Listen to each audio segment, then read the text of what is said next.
right, and they're having a robotics day and stuff. And they have much more money than we do. Yes, they have significantly more money than we. So this week we're learning Node. It's a web framework. So Brainstorm, you've all installed Sublime and Node. So I guess getting started, we're going to talk about what a web framework is. So when we started on week 1, we made HTML files, and that's what we call a static website. It doesn't really react to the person. So I mean, like, you can click in between pages, but you can't really interact with the website, saying, like, you can't put a search function in, so you won't be able to search like the rest of your pages. You won't be able to put a login. And that's what a web framework does. It makes a dynamic website, which allows you to interact with the page and actually run functions that move your website forward. So that's basically all websites you would use today. So like Facebook, Twitter, they're all dynamic websites because they allow you to log in and change based on who you are and what credentials you have. So with that, we should talk about how like the internet works. So what you're doing to see a web page on your computer is you're making a request to a server. And that's called an HTTP request, or Hypertext Transfer Protocol. And that's the basis of a lot of what Node does, is it takes these functions, or HTTP functions, and gives the logic behind them. So let's say, or one of the most common HTTP requests is a GET method. So that's retrieves data from the server. And so let's say you're doing a login or search, and that's a GET request. And so your computer sends a GET request to the server, and then that data gets brought back to your computer, and then gets put into an HTML page, and that's what you see on your website, or what you see when you use it. Another thing is post request, HTTP post request, which basically will send data to the server, and that's what happens when you decide to log in. We'll send the data over, so we'll post the data to the server, it'll verify it. It'll verify it, and then it'll send the data back via a GET request. And HTTP has a bunch of built-in functions that tell you what happens. So I guess a good one is 404, file not found, and that's a pretty popular one. Basically, it tells you what is happening on your page. So HTTP response code of 200 basically says everything's okay. So basically, 100s are successes, or sorry, 100s are informational, 200 levels are successes, 300 levels are redirects. So they'll redirect one part to another, or yeah, you get you're redirecting different parts. 400 is a client error, so it's an error through your client, and 500 is a server error, so something's wrong with the server. So when you say 404, it's looking for a page on the client side that doesn't exist, and then if you have an error in 500, you're looking for the server has a problem in loading the page. So we should also talk about what a server is. So it's a system on a network that's able to respond to requests, and basically all the data that we use online is basically between the client and server. So we're talking about your computer is the client, and the server is connected to the internet, and that's where all the data is stored and handles all the requests and everything that happens. Okay. So that's a little bit about the internet and basically what a web framework is, like Node. So we're going to look at an example Node application, and we're going to tell you all the different pieces of what makes a Node application go together.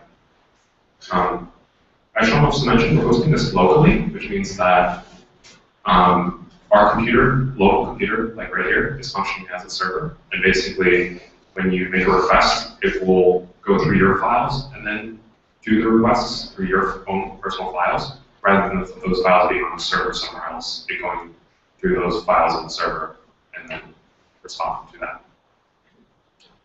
So I'm going to, okay. So here's our basic Node app. It has a couple folders in it. And I guess we're going to start with views because that's probably what we're most comfortable with. And that's basically what you end up seeing. So those are still HTML files, but slightly modified. So you're still going to end up seeing HTML as part of what happens with a Node app, but these HTML files will be able to throw around logic. So, sorry, I should say it here.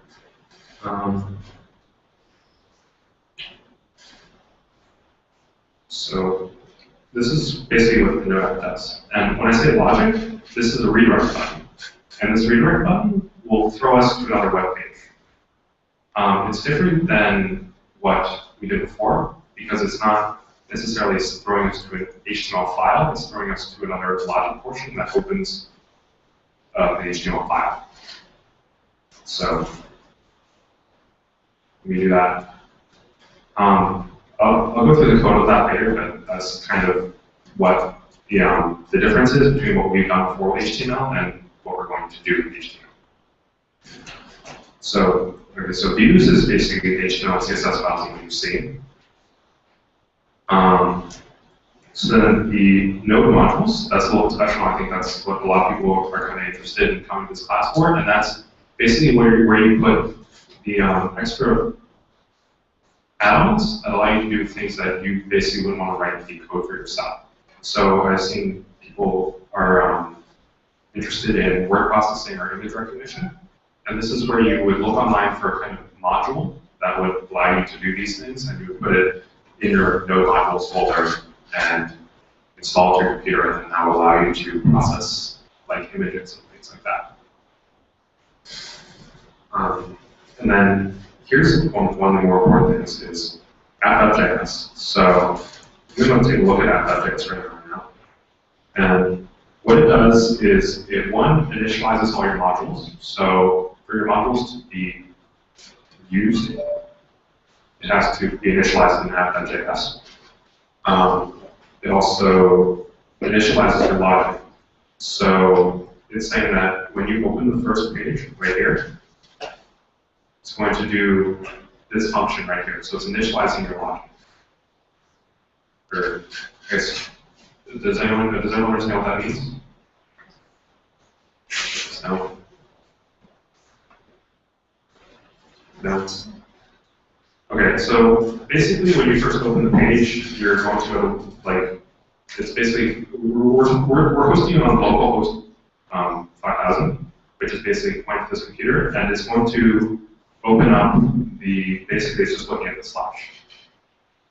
And so it's going to go into the app.js file, look for the slash, and then it's going to see router.launch, and that router.launch logic is what's going to first run in the application.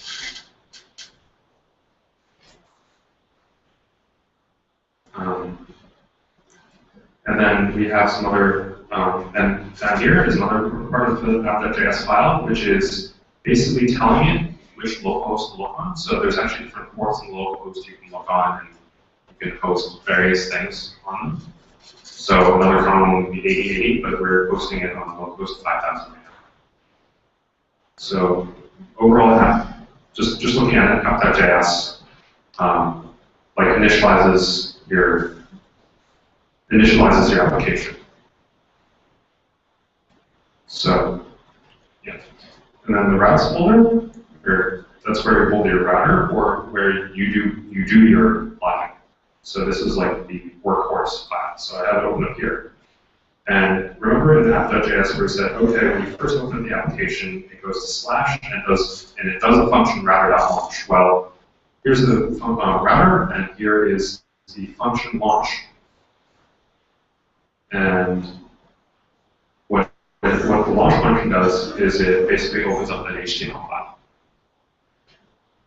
So it's doing the logic behind what you're running. And then down here is basically you're listing out what kind of what functions are you running. Could you use the front side? What? Front side? Yeah. Let's see. How do you do that? How to do it? Okay.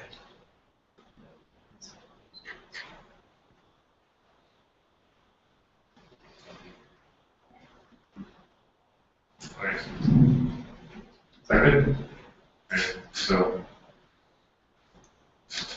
So basically you list all your various functions in your router, and that way you can the program can keep track of them, and then you export your router.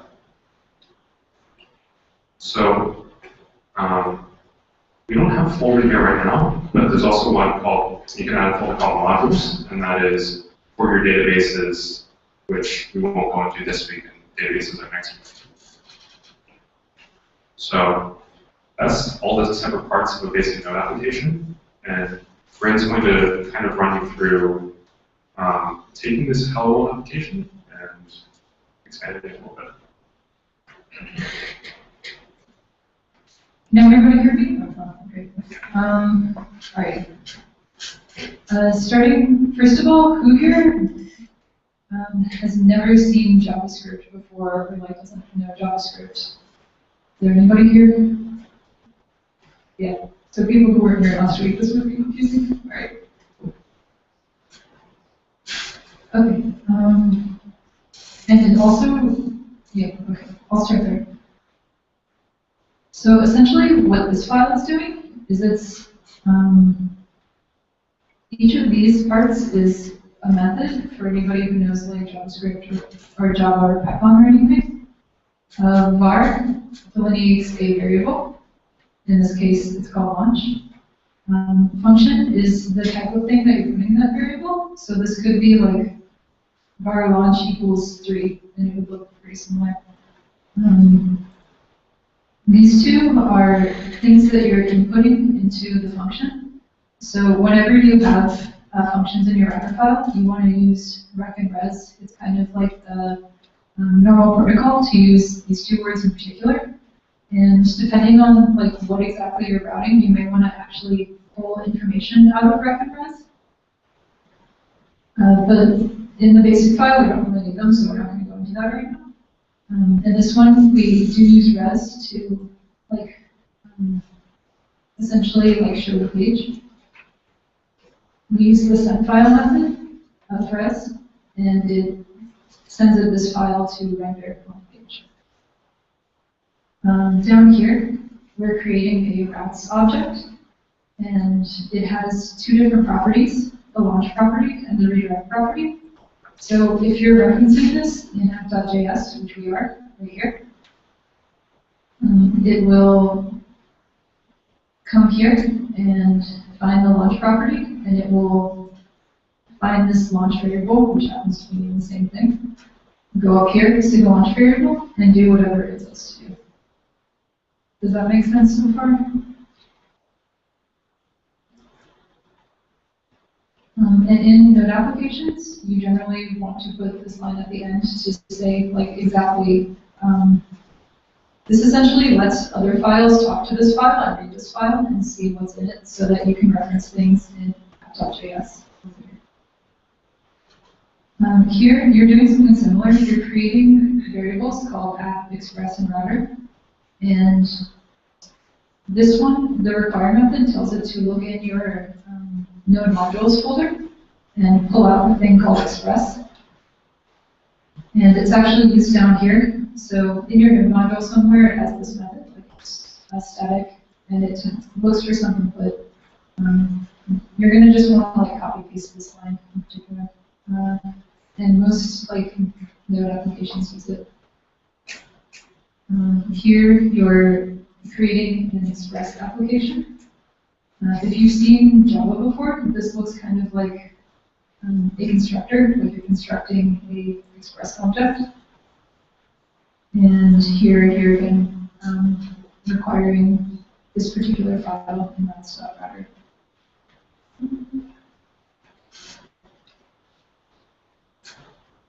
And then this is what the HTML page looks like for anybody who hasn't seen HTML. It's pretty basic. This is the stuff in the header that you don't actually see. The character set, what it's called at the top on the top tab. This allows you to find the CSS file, which, so Node applications generally store the CSS files here, and they frequently store HTML and JavaScript here too in the public folder. That's actually what this line is doing. It's telling you to look in the public directory when you're looking for those kinds of files. So here, it knows to look in the public directory because you set it here, and it looks for CSS and your CSS file. And then this is just the text and the form action. This is what the button looks like. We stole this from Bootstrap. And then what the text is.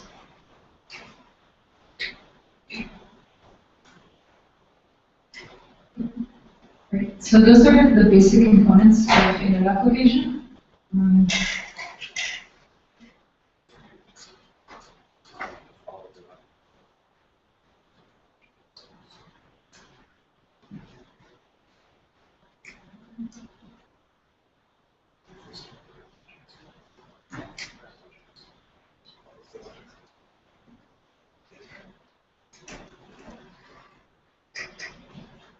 So I just thought it'd be good to follow the logic, basically as you open the page and what happens.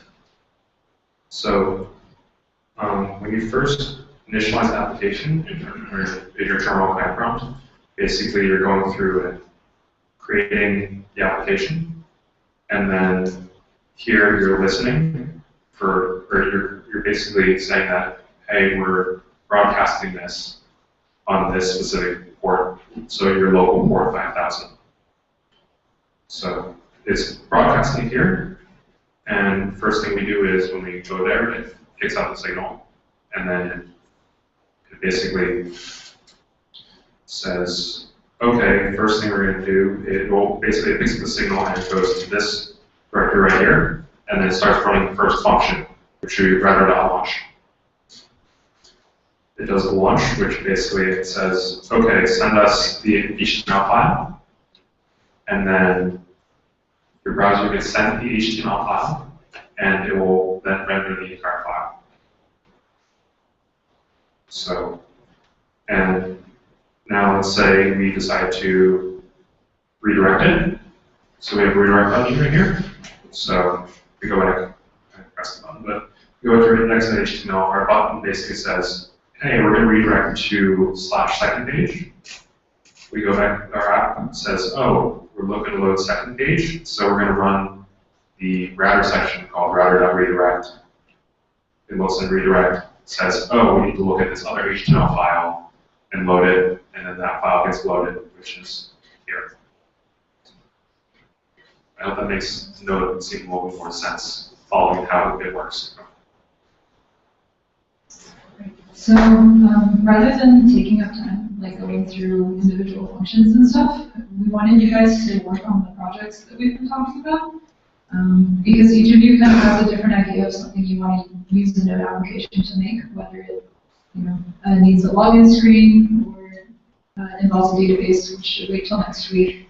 But you can start creating your own thing with its redirecting logic, and its you can even create forms and things, so you can input data about yourself and create users. So we think that that's probably the best thing for you guys to do right now. We actually have this bare bones Node app here at GitHub/bclay/nodebasic. If you don't have a GitHub account, we talked about this 2 or 3 weeks ago, I think. We can help you get it set up and walk you through how it works. But assuming people who already know how GitHub works, you can just fork this repo, and you'll have a copy of it in your own on your own account, and then you can just play with it and do whatever you want with it, and create your own application. And you should just start like playing with this, making your own thing, and we will be walking around to help you like actually get it set up and do cool things with it. Does anybody have questions at this point? Now's a really good time to ask if you have a question. I'm sure everyone else does. All right, I'm going to leave it to you guys to fork this. If you know nothing about GitHub, who here doesn't know anything about GitHub, actually? Okay. Well, if you secretly don't know anything about GitHub and don't want to raise your hand, just raise your hand later, and I'll come over and help. And think about what you want to do. Start creating your own pages for whatever application you want to end up making, and we'll kind of talk you through it. I also recommend you guys look at, you can like Google Node modules and see just what kinds of things are out there. Again, Node modules like provide all of this awesome logic to do really cool things that you don't want to waste time figuring out on your own. So yeah, go ahead and have at it.